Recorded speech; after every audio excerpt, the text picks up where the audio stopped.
ஆண்டவராய் இயேசு கிறிஸ்துவின் விலையேறப்பட்ட நாமத்தினாலே கர்த்தருடைய ஆவியானவர்கள் கொடுத்ததான ஏஜே பவர் மினிஸ்ட்ரி ஊழியத்தின் சார்பில் அன்பின் நல்வாழ்த்துக்களை தெரிவித்துக் கொள்கிறேன். எனக்கு அருமையானவர்களே, இன்றைக்கும் கர்த்தர் கொடுத்த வார்த்தையை நாம் தியானிக்கப் போகிறோம். கனம் பண்ணுவேன். கனம் பண்ணுகிற தேவன். 1 சாமுவேல் புத்தகம் 2ஆம் அதிகாரம் 30வது இறைவார்த்தை விதமாய் சொல்கிறது. எனக்கு அருமையானவர்களே, என்னை கனம் பண்ணுகிறேன், நான் கனம் பண்ணுவேன். ஆண்டவரை கனம் பண்ணி பாருங்கள்.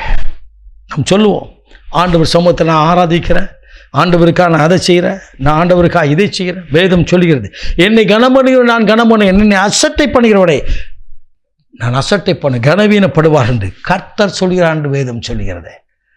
கனம் பண்ணுவது எப்படி? நம்ம ஆராதித்து ஆண்டோடைய பிள்ளையா மாத்திரம் மாறிட்டா போதுமா?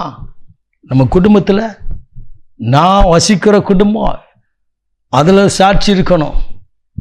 கர்த்தரை கனம் பண்ணுவது போலவே என்னை பெற்றெடுத்த என் தாய் தகப்பனை நான் கனம் பண்ண வேண்டும். எனக்கு கொடுத்த பெரியவர்களை, மூத்தவர்கள், முதியவர்களை கனம் பண்ண வேண்டும். எத்தனை பேர் அப்படி செய்கிறோம்? தேவாலயத்துக்கு வந்தால் அப்படி ஆராதிக்கிறோம். ஆராதிக்கும் போது அப்படித்தான் ஐயா, பரலோகமே திறந்து இறங்கி வந்தது போல் ஒரு உணர்வோடு நம்ம ஆராதிக்கிறோம். ஆவியில் ஆராதிக்கிறோம், வீட்டிலே மாமிசத்தில் வெளிப்படுகிறோம். கொஞ்சம் யோசித்து பாருங்கள். பெற்றெடுத்து வளர்த்து ஆளாக்கி நம்ம குடும்பமாக்கி வைத்த தாய் தகப்பனை கைவிட்டு விடுகிறோம். வேதம் சொல்கிறது, தாயும் தகப்பனையும் கனம் என்று சொல்லி. எபேசியருக்கு எழுதிய புத்தகம் 6ஆம் அதிகாரம் 2வது திருவசனத்தை வாசிக்கிறோம். தாயும் தகப்பனை மதிப்பதில்லை. இன்றைக்கு இன்டர்நெட் உலகம், இன்ற நாட்களில் என்ன சொல்கிறோம்? இவங்களுக்கெல்லாம் ஒன்றும் தெரியாது. இவங்களுக்கெல்லாம் என்ன தெரியும்? அவங்களுக்கு ஒன்றுமே தெரியாது. ஒன்று தெரியும், ஆண்டவர் கொடுத்த பிள்ளையை உருப்படியாக வளர்த்து உன்னையும் என்னையும் ஆளாக்கி வைத்திருக்கிறார்கள், குடும்பமாக்கி வைத்திருக்கிறார்கள். எத்தனையோ இரவுகள், எத்தனையோ பகல்கள், இரவிலும் பகலின் கண் விழித்து உன்னையும் என்னையும் பாதுகாத்து வந்திருக்கிறார்கள். ஆண்டவருக்கு கூட சில வேளையில் கொடுக்க வேண்டிய கணத்தை கொடுக்கறது இல்லை. இந்த ஞாயிற்றுக்கிழமை வந்தால் அடுத்த ஞாயிற்றுக்கிழமை தான் வருது. அப்புறம் தான் பைபிளை தூக்கிட்டு ஆண்டவர் சமூகத்துக்கு வந்துருக்குது. வந்தால் நீதிமான் போல் இருக்கிறது. மற்ற 6 நாட்கள் நாம் எப்படி இருக்கிறோம்? ஆண்டவரை கனம் பண்ணிக்கிறோமா? ஆண்டவர் சமூகத்தை நிற்கணுமா?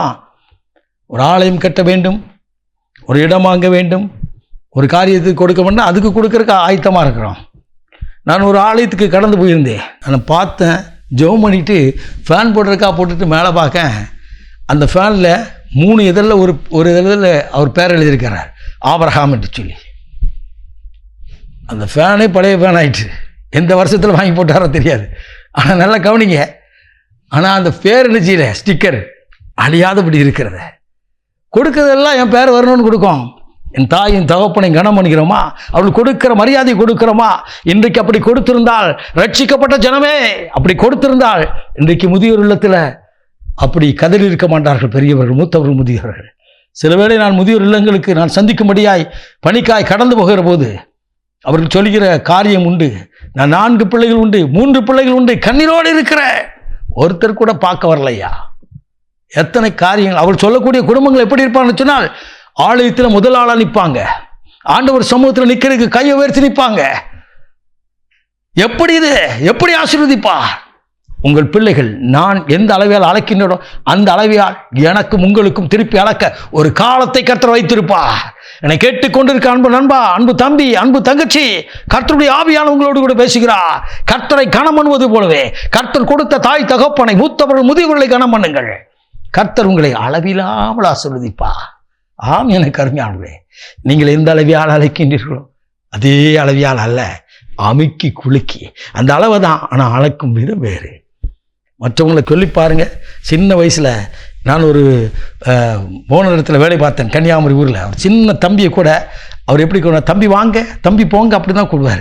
நான் கூட ஒரு நாள் கேட்டேன், வயசில் சின்ன பையன் இல்லை, அவங்களுக்கு கொடுக்க வேண்டிய மரியாதை கொடுக்கணும். கிட்டத்தட்ட 42 கடைகள் உள்ள பெரிய உரிமையாளர், பெரிய செல்வந்தர்.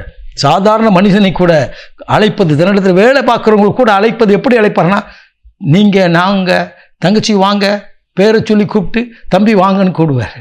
நானே ஆச்சரியப்பட்டிருக்கிறேன்.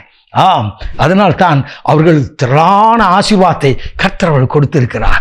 அவள் தாயை கூட ரொம்ப அருமையாக பார்த்துருக்கிறத நான் பார்த்துருக்கிறேன். கிட்டத்தட்ட 10 ஆண்டு அவரிடத்தில் நான் பணிபுரிந்தவன். சில பண்புகளை அவரிடத்தில் கற்றுக்கொண்டேன். என்னை கேட்டுக்கொண்டு அன்பு நண்பா, கர்த்தரை கனம் பண்ணுவது போல கர்த்தர் கொடுத்த தாய் தகப்பனை குடும்பங்களை கனமணிப்பார்கள்.